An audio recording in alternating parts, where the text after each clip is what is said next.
Apocalipse 16.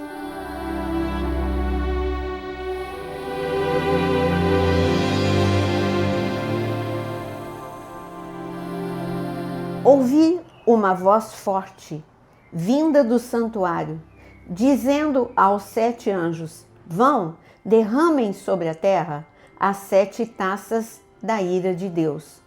O primeiro anjo foi, derramou a sua taça sobre a terra, e apareceram úlceras malignas e dolorosas nas pessoas que tinham a marca da besta e que adoravam a sua imagem.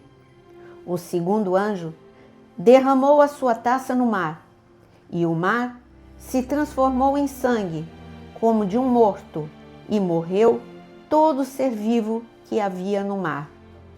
O terceiro anjo derramou a sua taça nos rios e nas fontes de água, e eles se transformaram em sangue. Então ouvi os anjos das águas dizendo: Tu és justo, tu que és e que eras, o santo, pois julgaste estas coisas, porque derramaram sangue de santos e de profetas. Também lhes deste para beber o que merecem. Ouvi uma voz do altar que dizia: certamente, ó Senhor Deus Todo-Poderoso, verdadeiros e justos são os teus juízos. O quarto anjo derramou a sua taça sobre o sol, e lhe foi dado queimar a humanidade com fogo. As pessoas se queimaram com intenso calor e blasfemaram contra o nome de Deus, que tem autoridade sobre estes flagelos, porém não se arrependeram para darem glória a Deus. O quinto anjo derramou a sua taça sobre o trono da besta. O reino da besta ficou em trevas, e as pessoas mordiam a língua por causa da dor que sentiam, e blasfemavam contra o Deus do céu por causa das angústias e das úlceras que sofriam, porém não se arrependeram de suas obras. O sexto anjo derramou a sua taça sobre o grande rio Eufrates. As águas do rio secaram, para que se preparasse o caminho dos reis que vêm do Oriente. Então vi sair da boca do dragão, da boca da besta, da boca do falso profeta, 3 espíritos imundos, semelhantes a rãs. São espíritos de demônios, operadores de sinais, e se dirigem aos reis do mundo inteiro, a fim de ajuntá-los para a batalha do grande dia do Deus Todo-Poderoso. Eis que venho como vem o ladrão. Bem-aventurado aquele que vigia e guarda as suas vestes, para que não ande nu e não se veja a sua vergonha. Então ajuntaram os reis no lugar que em hebraico se chama Armagedon. Então o sétimo anjo derramou a sua taça pelo ar, e uma voz forte saiu do santuário, do lado do trono, dizendo: está feito. E sobrevieram relâmpagos, vozes e trovões, e ocorreu um grande terremoto, como nunca houve igual, desde que há gente sobre a terra. Tal foi o terremoto, forte e grande, e a grande cidade se dividiu em 3 partes, e caíram as cidades das nações. E Deus se lembrou da grande Babilônia, para dar-lhe o cálice do vinho do furor da sua ira. Todas as ilhas fugiram, e os montes não foram achados. Também desabou do céu sobre as pessoas uma grande chuva de granizo, com pedras que pesavam mais de 30 quilos. E por causa do flagelo da chuva de pedras, as pessoas blasfemaram contra Deus, porque este flagelo do granizo era terrível. O Apocalipse 16 é um capítulo bem denso, fala das 7 taças, E conforme a gente vai vendo as taças serem derramadas, parece uma repetição das pragas do Egito. Úlceras nas pessoas, o rio se torna sangue. E aqui não é, só que muito mais agravado do que no Egito. Número 1, é global.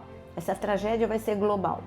Número 2, aqui está falando que não é só as águas dos rios, mas as águas do mar. Então, quer dizer, afeta tudo. Afeta a água potável, afeta a fonte de alimentação, afeta tudo, o ecossistema. É uma grande calamidade. Nós sabemos, e por pesquisas, muitos cientistas já apontaram que aquele momento do Nilo pode ter sido uma alga que deixa a água vermelha como sangue, é uma alga que libera mesmo toxinas e realmente mata os peixes. Não importa, Deus é o Deus que tem controle, aqui está escrito, Ele tem controle sobre todos os flagelos. Pode ser sobrenatural, pode Deus potencializar algo do mundo natural. Está falando também do sol. Tudo que está aqui é previsto pela ciência. O sol é uma estrela e ela pode entrar nesse colapso, tanto dia escurecer. Agora, quando queimou as pessoas, é porque nós sabemos da camada de ozônio. Hoje nós sabemos do mal que é você ficar exposto ao sol. Só que está falando que vai piorar. O calor vai piorar, e que tem piorado a cada ano, e não haverá proteção. Então as pessoas, se saírem durante o dia, não adianta nem usar proteção UV, vai ser ferido. As pessoas vão ter que trocar a noite ou o dia pela noite. Não sei, alguma coisa será feita, porque senão elas serão feridas com úlceras gravíssimas. Aqui está falando então de uma desordem. Eu só posso definir como desordem. É a mesma coisa que aconteceu no Egito. Você viu a saraiva aqui? Também teve no Egito. Só que aqui as pedras, e já aconteceu no tempo de Débora, no tempo de Josué, saraivas de pedra caindo, granizo. Só que aqui está falando de algo diferente, porque não é um granizo normal, não, tem 30 quilos. Então é uma chuva de asteroides? Não sei, é algo neste nível de um descontrole total. Por isso que o Senhor diz que a grande tribulação vai ser um momento, o pior momento da história da humanidade. Vai ser um tempo realmente de juízo. Eu sou pré-tribulacionista, creio que o Senhor vai retirar e poupar e guardar a sua igreja do pior momento. A gente já está vivendo um momento terrível no princípio das dores, que é o que nós estamos vivendo agora. Mas este momento pior, eu creio sim que a igreja vai ser poupada, porque perseguição a gente já está vivendo agora, desordem da natureza, calamidades, tudo a gente já está vivendo agora.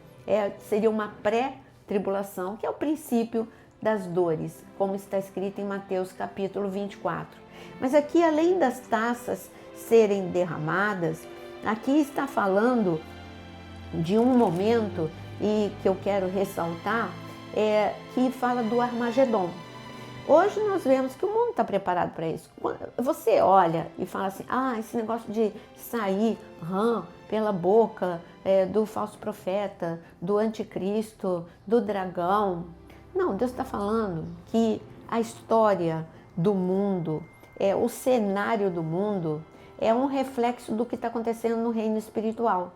E hoje a gente já vê esse efeito. Nada explica esse tumulto entre as nações. Nada explica por que de uma hora para outra o mundo globalizado está polarizado e o mundo ele se levanta em guerra, fala de guerra com uma facilidade. A guerra que não acaba nunca entre a Rússia e a Ucrânia e não há um fim, não tem acordo que faça fim.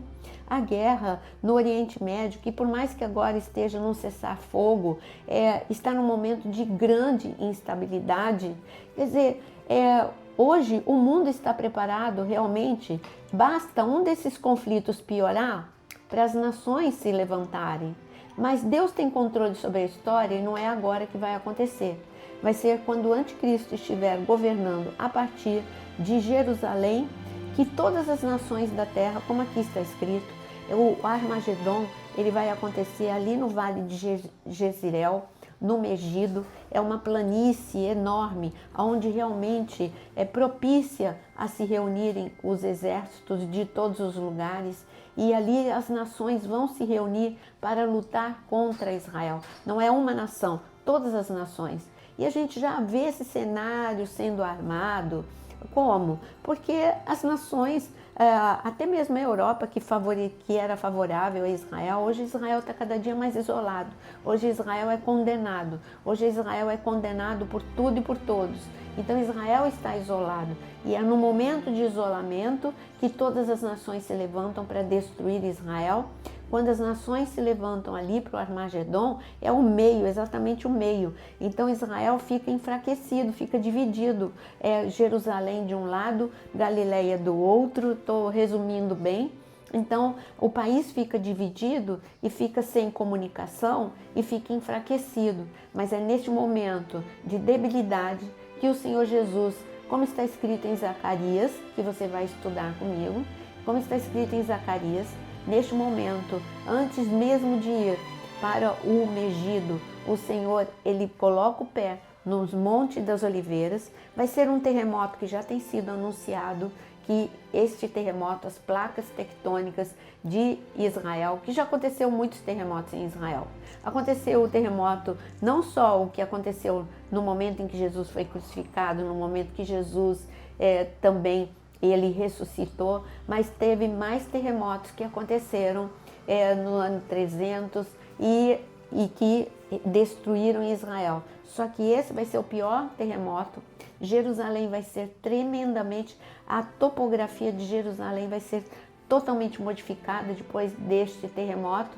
E Jesus, ele se levanta, ele coloca o pé no Monte das Oliveiras, todos os olhos o verão, para colocar o fim a essa guerra do Armagedon. Este é a marca do final da grande tribulação. Eu aguardo você no nosso próximo capítulo de Apocalipse.